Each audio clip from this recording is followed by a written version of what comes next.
বন্ধুরা খেতে বসলাম।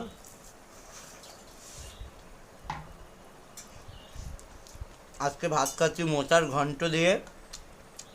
খাবে বন্ধু চলে আসো। ইলিশ মাছ মার বানিয়েছে, তার সাথে ভোলা মাছ। পদ্মার ইলিশ খেতে হেভি মজা।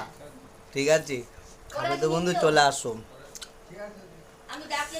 সর্ষে বেগুন দিয়ে মা ইলিশ মাছটা যা রান্না করেছে না বন্ধু আজকে, ওহ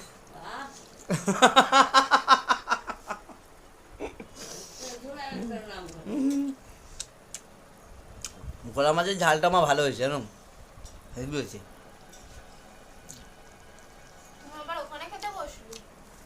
আজকে ইলিশ মাছটা কেন রান্না হয়েছে বলেন তো? আমার ভাগ্নিরা এসছে, এই দেখেন আমার ভাগ্নিরা। ঠিক আছে, আগে বললে আমি খাসি মাংস নিয়ে আসতাম, হঠাৎ এসছে তখন আমি কি করব? তখন আমি দৌড়ে চলে গেলাম ইলিশ মাছ নিয়ে আসলাম।